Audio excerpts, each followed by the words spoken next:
Wellington Pickleball Club would like to extend a very warm welcome to all participants playing in the Wellington Cup tournament. We are a small club but have big hearts and a big passion for our sport.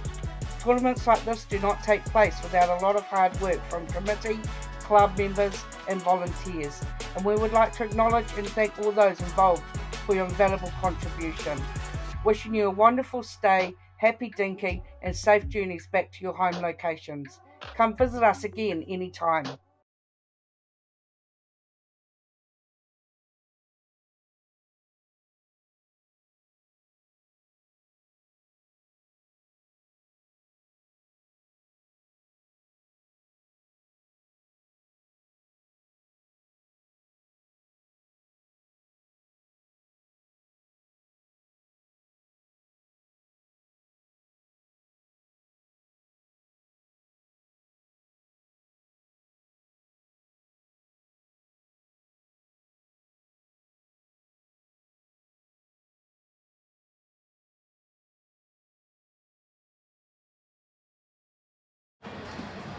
Good afternoon and welcome everyone to the Wellington Pickleball Cup. This is Dylan Kimlin live. We are about to get started with the 60 plus mixed doubles semi-final. Closest is camera, we have the duo of Norman and Ellis. Great smash there.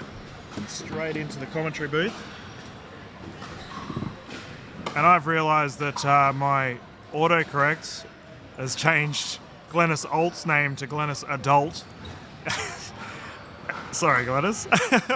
Glennis Old on the left side. She's about to return the ball as we speak. She is playing with her duo White.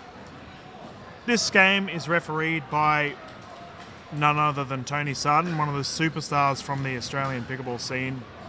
Yeah, renowned tournament director. And we thank her very much for getting involved with the event. This will be 1 game to 15, swapping at 8. Winning by 2. I have got a guest commentator sitting in with me right now. One of the superstars of the Major League Pickleball Australia, none other than Matt Carter. How are we, Matt? Very well, thank you. Yourself? Pretty good. Honestly, we've had some amazing games today. Seeing how good the New Zealand pickleball scene has been, it's been a real eye-opener.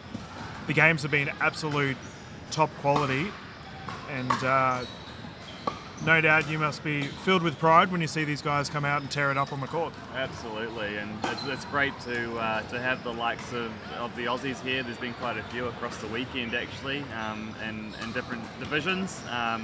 Some father-son duos or father-daughter duos and the like. So really awesome to see them here, and yeah, great for the Kiwis to get to experience where their level's at as well. Yep. I was fortunate enough to go along to some events last year in Australia, so got that experience firsthand. But for these guys who are a bit more local or perhaps not quite ready to take it over, it's awesome for them to experience it. Yeah, and speaking of which, I covered Jill Norman in the Queensland Pickleball Championships last year, and she was absolutely crazy. Just very solid player, a bit aggressive, I suppose. She was dominating on the court. As we can see here, Glennis Holt with the lob is out. Oh, we had a double call there. We'll see what the end result is. But you've obviously seen some of these players before. Give us a bit of a rundown on who we're looking at. Yeah, so you got Jill in the blue here on the closest side. Like you said, she's an absolute beast. So I don't know if I've been to a tournament in New Zealand where she hasn't podiumed, and normally it's a gold. So Jill is pretty renowned for being probably the best super that we have, and especially as a female. But she can definitely take it on and mix. So her partner here, local. They're a local duo from Hawke's Bay, so they play in the same town. Versing obviously your Aussie, and then she's playing with Glenn, who's another top senior player that we've got here from Tauranga. So you got probably 3 of our top supers here. Obviously it's a semi, so they're doing well, and then to incorporate your Aussie talent as well, it'll be really cool just to see the dynamic play out. Oh, I think it's great, and like any of our Australian viewers will know who Glennis Holt is in the pink shorts. As we see a 5-5 breakout, that is called long. 3-point lead so far for the duo of Norman and Ellis, but yeah, Glennis probably in the top 10 most medals in Australian pickleball history. So she's an experienced player who is no slouch when it comes to receiving medals herself. Well, she was playing yesterday on the Women's Open doubles, That's right, right? that's so right. they snapped the gold there and played amazing. My wife versed them early on and definitely took a shock to the Yep. system. So Yeah. it was awesome. Glennis and her partner Sal, they're not only are they wonderful people, but they're wonderful on the court as well as that ball goes sailing along. So let's have a chat. You've obviously been pretty busy in the last couple of months with your MLPA duties and whatnot. You're a captain of one of the sides, and I think you've drafted pretty well. Give a rundown if there's any viewers right now, like they might want to know about professional pickleball here in the New Zealand space. Right, Yeah. What's happening in that space? So really lucky, in the last, that was an amazing pickup. Yeah, not wrong. Really lucky in the last season, MLP decided to expand and bring on 2 Asia teams and 2 Kiwi teams. Yeah. So I'm fortunate enough to be the captain for the New Zealand Hustle, and Jay, who's a local from Wellington here, is captain of the Southern Stars. So really awesome for me and Jay, and obviously for the Kiwis to have the opportunities to experience some semi-professional pickleball. We had the draft earlier last month, and wow, that was a great backhand smash there. We had the draft early last month, and obviously an interesting dynamic with all the internationals and everything that came in, but really happy with the team. I got two Kiwi Americans and a Filipino machine, so look, I've been absolutely overwhelmed with their commitment and pickup, and just we've been on video calls and whatnot, organising, catching up, Airbnbs, you name it. And my team are going to be a real team, so I'm super pleased with them. The whole league in general is going to be great. They're fortunate enough to bring the whole league to New Zealand in the end of March. So all these players that are here that didn't quite make it, that were in the draft, and or that want to apply for it next time, they get to see it in the flesh, which is, it's quite a different dynamic to see it in person, and obviously get to verse some of the people as well. Yeah. Oh, that's a really great insight. I think in the Australian space, we've had the first year of the PPL and Major League Pickleball, events. So the players are slowly starting to become accustomed to seeing that, professional play consistently. Whereas here in NZ, this is the first year. Do you think the locals are going to get behind you guys, like sort of make it New Zealand, that PPL and MLPA New Zealand event? Do you think it'll be a bit of a fortress? You guys want a big home crowd coming behind to support you and the other New Zealand side? Yeah, absolutely. Definitely support-wise, they'll be rooting for us, and despite the amount of internationals across the board, that you've still got your captains as your home team favourites and stuff like that. So you're going to have that local support. But in terms of playing, I was over in Australia last year, and there was quite an interest of the groups that wanted to come over with me. I think I brought about 25 that we all travelled over together and had a bit of a group, and I think you were actually commentating at that one, which is quite cool. First time that some of us Kiwis had ever been broadcasted. But they're looking to do the same again this year, and the interest has sort of gone from 25 to about 70. So it's picked up big time. And I think if there's any event that Kiwis should come to decide whether they want to try and take the next step, or if they want to take it to the best people. Everyone's going to be over for this event, so that's right. To have that opportunity for them to come here is just awesome. And I think we will see quite a fean people that perhaps don't travel around the New Zealand scene all the time would make an effort for this, especially for that MLP event. Yeah, that's amazing. Yeah, I'm expecting what I want to see is like a real loud environment, everyone getting behind you guys. Yeah. And hopefully that is the case. I know last year when we did PPL Melbourne, there was definitely a lot of home crowds for the Mavericks, and that was awesome. Like, it was really loud. So I imagine we'll fulfill that as well. Now, the venue that we're playing at for MLPA Auckland, is that your sort of home base, or like nearabouts where you play? Yeah, so me and my wife, we run Pickleball Albany, which is where they're hosting at the Albany Tennis Park in Auckland, is where they're hosting the MLP. We're really lucky there. It's actually outdoor court surface, and as you can see in front of us, we've got the indoor wooden surface with a whole lot of lines. We're quite lucky with the Albany Tennis Park that it's actually outdoor court surface, but undercover. So with New Zealand's climate, really requires us to have an undercover event. So it was a no-brainer for the MLP to join there, and we're also hosting our largest and first New Zealand Open there later in the year. Oh, that's so exciting.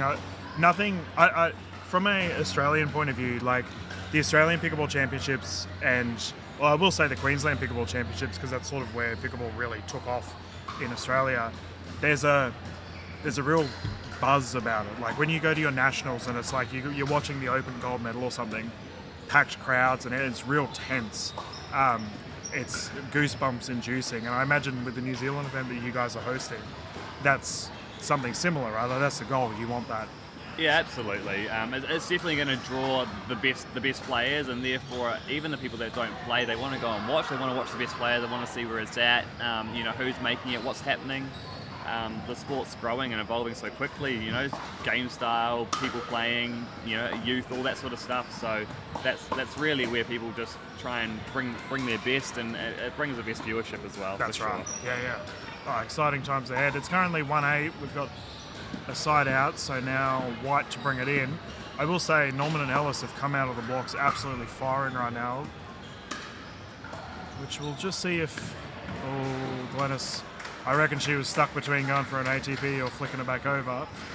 I find it pretty amazing with these guys, and Jill's done it as well, but if they find a partner that they feel comfortable with, or perhaps is younger but they feel like they gel well with, they play the Open and then they play Super. Like, I look at this, and for us, Supers here is 60 plus, and I know you guys have a few more categories in Australia, but these guys absolutely smoke it, and if I'm anywhere close to that, even at 40, I think I'd be very happy. Yeah, 100%. These guys they normally play all events, and if there's a singles as well, they're kind of like Bruce and Ray. Ray's on the other court over there. We can't quite see him, but your Aussie Ray, you've got him playing in singles and in doubles, and normally they're through to the finals of all of them, or semis at the very least. And then they're playing mixed on Sunday as well. Right. Like, it's absolutely insane. Well, it's funny you mentioned that. I was actually talking to Glennis regarding the we call them the Holy Trinity or the trifecta when you play all three. And she said, this event I opted not to do the singles. It's I'm really focusing on my doubles play, but from a fitness perspective, it's a wonderful shot there. From a fitness perspective, the players that can do all three, it's just an astronomical effort. Yeah, not only that, but it's a completely different. For me, it's a completely different game and strategy, and so to be able to put the different hats on and play well at them as well. There's very few players, even in professional overseas, that can do that well as well. Yeah, you're right. Well, you look at tennis, right? How many professional players play singles and doubles? Yeah, it's not that common.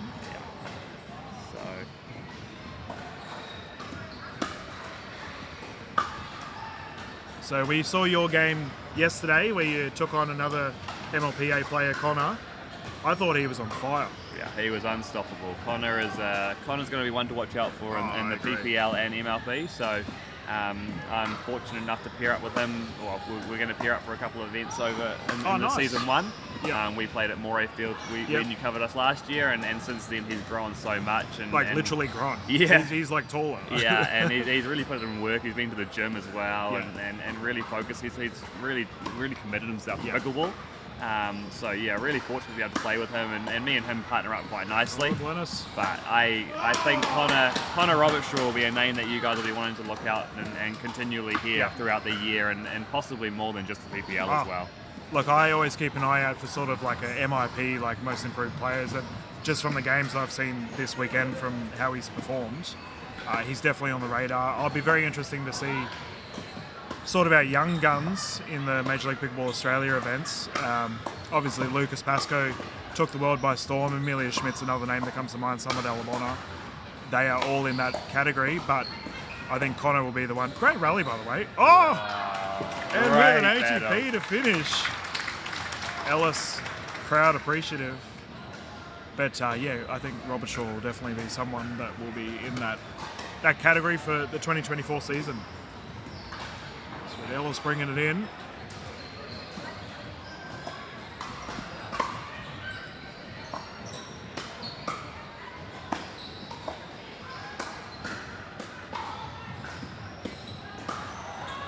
So it's long, Norman, too much on that one. So let's talk about the New Zealand space. Like, you've been obviously in the sport for quite some time now. How do you find like the growth of the sport? Is it like in Australia it's nuts? Yeah. Is it the same over here? Yeah, it is quite similar. It's definitely taken off in the last year. I think a lot of that's been from the public growth as well, including of pool up here.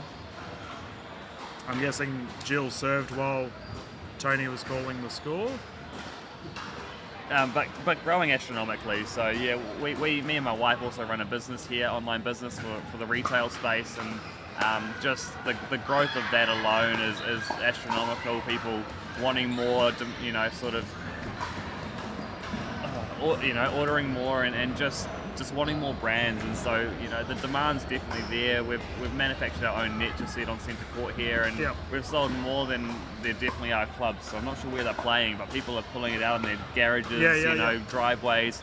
It's a real addiction and passion, and people are really starting to get into it here. And a lot of local centres, like the one that we're using for the venue here, are running programs very low cost here to try and get people into it, because it's, as everyone knows, it's very inclusive, and it does one thing that some other sports can't do, and it's easy for everyone to pick up, no matter what their restriction may be. There is no excuse in pickleball. Anyone can play. Yeah, I've always said that pickleball's an easy to learn, hard to master sport, and that's why it's so addictive. You can, when I coach my new players out of Redcliffe, I do a 2-hour session. The first hour is learning the rules. By the second hour, they're all tearing it up on the court. Yeah. It does not take long at all. Yeah. But to get to the level of the players that we're currently looking at on screen, that takes time. Great pick up by Old, ball called wide. Yeah, but yeah, the levels definitely picked up. So obviously with the likes of MLP and MPL and all those sort of, the prize money's increasing, and the popularity of entry, the amount of entries in each tournament causing some sort of incentive. You're starting to see a few more, tennis converts and squash converts that are really starting to pick it up, invest in a decent paddle. Not wrong. As that does that, and that also incentivizes the better players to keep getting better, and possibly even incentivize them to come and play at tournaments, because they feel like there's a challenge there. Yeah, that's right. And you mentioned earlier regarding the sort of business that you work with. You guys have got like a website or something, if any players that are watching that may want to reach out and have a look at your wares? So if you were to Google pickleball stuff New Zealand, you'd come up right at the top there. We're really well known in the scene. If there's any Aussies listening, close to your guys' pickleball superstore. Yep.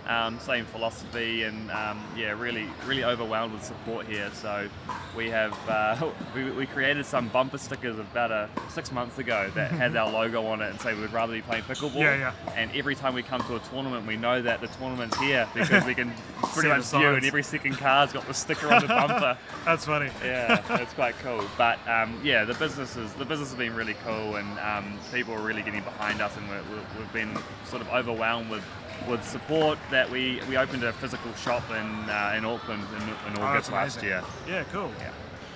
Oh, that's exciting, and it's always good to see local communities supporting local business. As it looks like we've got a side out here to be Ellis to bring it in, currently 9-5.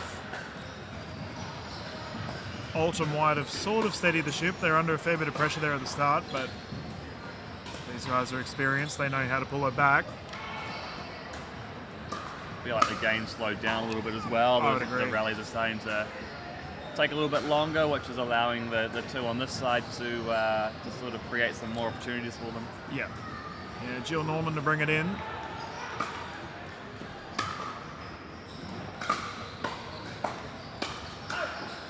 And I was having a chat to Caitlin about it yesterday, how there's a lot of indoor surfaces here in New Zealand due to the environment, but the play style is different. And in Australia, I frequently, like in tennis, you've got clay and grass, for example. I think the pickleball community sort of needs to embrace indoor as its own type of play, right? Like in the tournament space anyway. Yeah, I mean, for New Zealand, 90% of our tournaments are indoor court surface, so this wooden surface that you see in front of us. Obviously internationally, I think another call here for Jill, not waiting for the score to be called. She's just too enthusiastic. She can almost touch the goal, and I feel like she's trying to get through.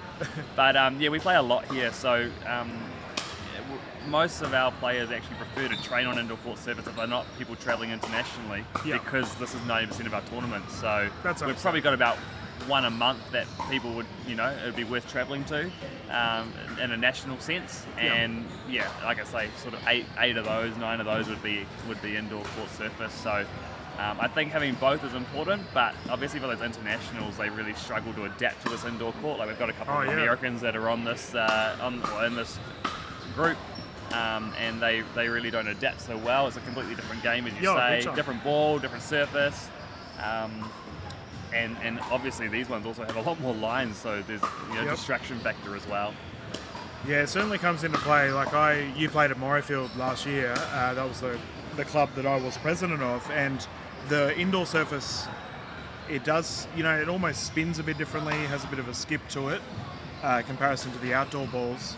And that is something that players, you can always tell an experienced indoor player because they use full advantage of it. Whereas when they go and play in the outdoors and you've got the wind and whatnot, you can always tell an indoor player again because they struggle with the wind. Yeah. So it's... As you say, I was over in Morayfield and I've obviously found that really easy because that's what we're training with here. But then I also played in the Oceania one, which was at Pimpama a little bit after. And I mean, it was very windy, like the portable nets were blowing over, a bit of an exception. Nearly got another one. But I really struggled, It was my first sort of my first hit in wind, and it took me a while to adapt. So I had to take that into consideration. Obviously, MLP and Sydney and everything going to be outdoors, so I've had to train outdoors a lot more than I previously had. But I do find it much easier to go from indoors to outdoors than from outdoors to indoors. And I think most people would say that they don't really struggle to go to an outdoor court surface, but they really struggle to come from an outdoor surface to go indoors. Yeah, well, that's fair enough, I suppose. It is a vastly different surface, and also the balls, as you mentioned. I mean, the indoor balls the Onyx balls are very, very good that you guys are currently using.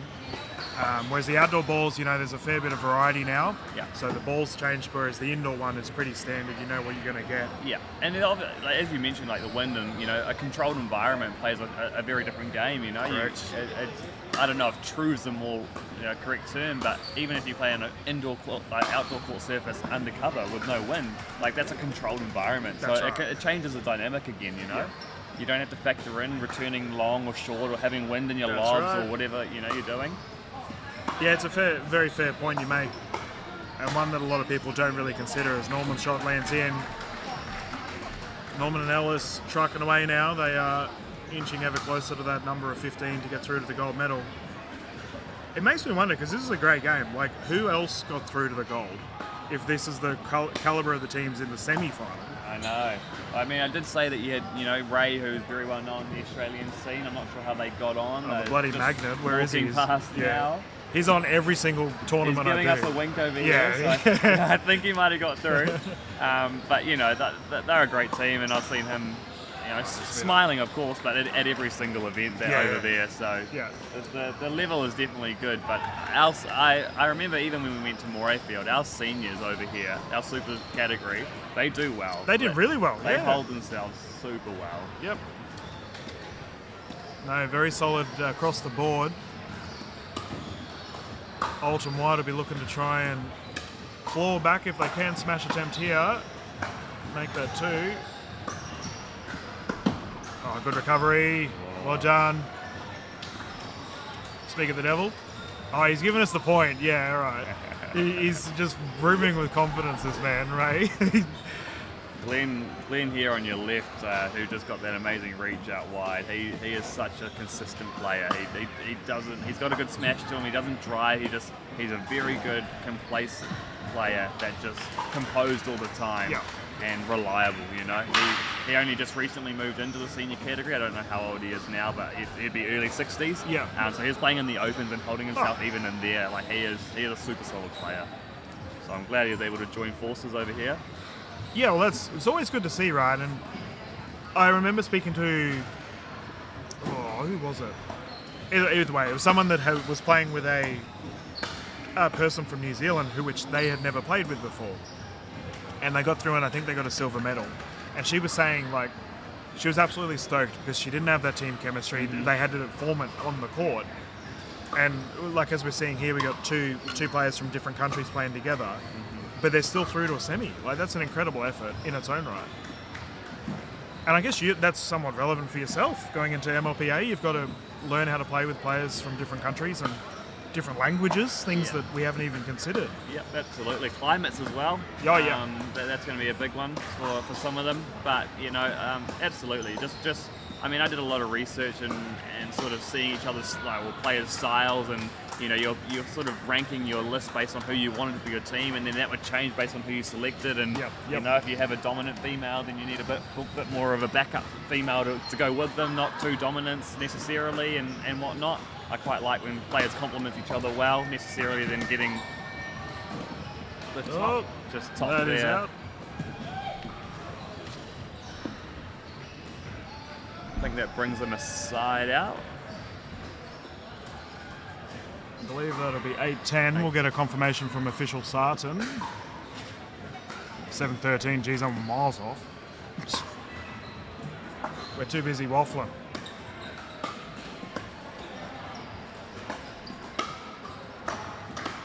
Good hands by Alt.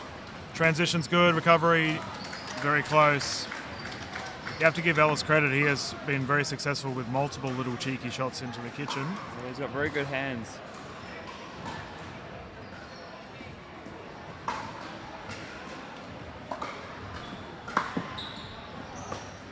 So from an open point of view, how do you envision, do you think MLPA and you and Jay having teams, do you think that's going to get a whole bunch more open players involved and interested in the sport?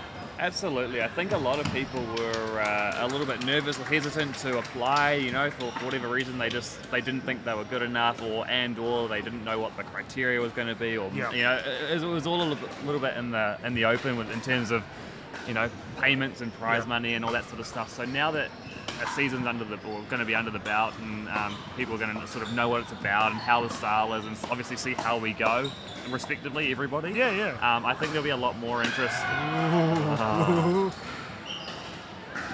Very rare miss there from Jill. That backhand smash of hers is a favourite. Yeah, okay, so you think it's going to have sort of a positive effect in which, let's say, season 3 of the MLPA, and whenever that's going to occur, you may have more locals sort of getting involved. Yeah, totally. And I wouldn't be surprised if even new captains are announced from each region. You never really know. Obviously, there's an inclusion, and all the other captains remained for this season. But as the landscape grows, there's big names. Obviously the Sydney Smash just got bought or owned. That was a great drop. What a rally! Fantastic. Sydney Smash has just been bought with an owner, so as that changes the landscape of the game as well, too might change the players and the interest and sort of the incentives for people in the local areas or the networks that they have. That is right, yeah. Yeah, Steve Smith, the Australian absolute legend cricketer, taking on the Sydney Smash as an owner, which for us Aussies is a pretty big deal. But also just pickleball in our region in general is also a big deal. I know we have quite a few Indian players coming across for the MLPA. They would all definitely know who he is. So pretty awesome. Dink rally underway, Alt reaching. Did that clip Jill's paddle? It did. We have a game on our hands, 9-13. Exactly. A couple of sneaky points here. We have a timeout. These guys, they're happy they're going to have a breather. We're going to go through to a commercial break as the guys have a breath. And why not? They have multiple timeouts. Might as well use them if you're out of breath. We will be back live as soon as we have a look at some ads from our sponsors. Once again, thank you to them for sponsoring and being involved with the Wellington Pickleball Cup.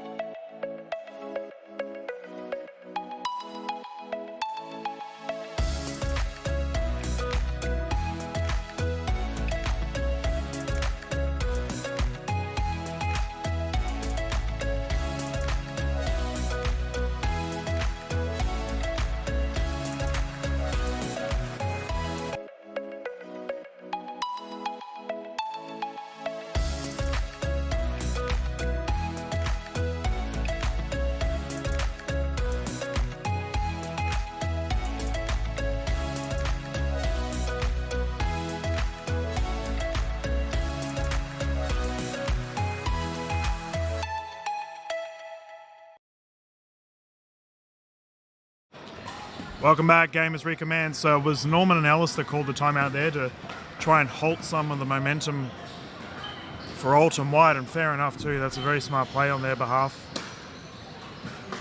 So that'll mean that Alton White will still have 2 timeouts. For Ellis and Norman, only 1 left. Dinkrelli underway. Good leave. Werner Salt taking control, letting that one go. She did that well yesterday too. In the Women's Open final, she was definitely the caller of the outs, and she read it really early. So a good strategist of the game. I can sense that already. Very experienced, yeah. Yeah, I recall. I've done many events with Glennis, both as a player and as a commentator. She's been in the scene for so long. Legend from the Sunshine Coast space. 13-10.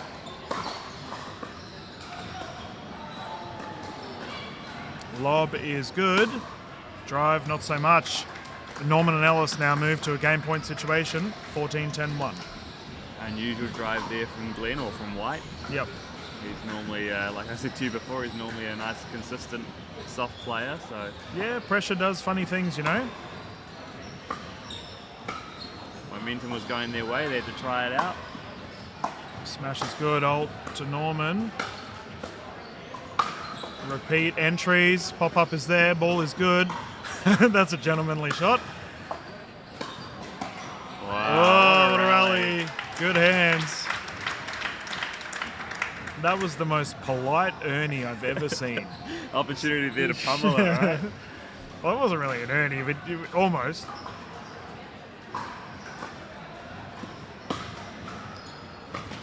Still a game point situation. Poacher's there. Goes long. Very close game. Alton White survive. Starting to see these players trying to mix up a little bit here. Had a drive from White and then Phil on the other side taking a poach there just to try and get the little edge back. Yeah, it's exciting. 10-14-1.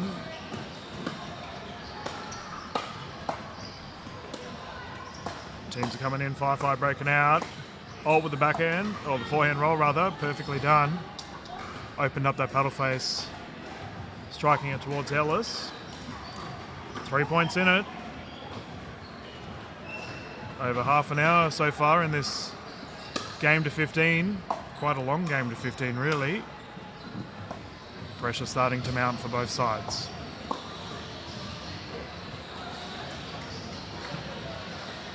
Second server. Good crowds, by the way, Matt. We've had pretty much this grandstand to my right has been full every game.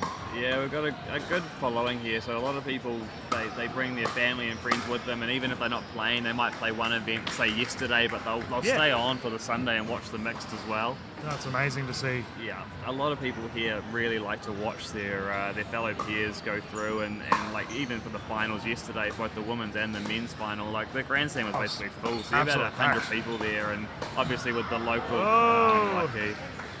And that is game over. Alt copping a shoulder check. Ellis and Norman will go through to the gold. For Alton White, it's not over yet. They still have an opportunity for a bronze medal. So thank you once again to our official Tony Sarden for calling this game. Thank you for jumping in and having a yarn with us all. Absolute pleasure. Anytime. But if there are any viewers from the New Zealand or Australian space that want to follow the NZ Hustle, are there any socials that you'd recommend? Yeah, we're on both Facebook and Instagram. Just New Zealand Hustle. Look us up. One word, and yeah, all the information's on there. And if you're interested in registering and all that sort of stuff as well, feel free to reach out. But everything's available through the Pacific Pickleball website. They've got a really easy application. Yep. And yeah. Fantastic. Well, thank you so much, Matt. We will close down the stream for now. We'll be back live. We have a ton of finals coming up, plenty of medal action to be seen, and no doubt you're probably going to be on one of these courts soon, I imagine, for the Open. Here's hoping. So thank you so much, guys. We will see you very soon.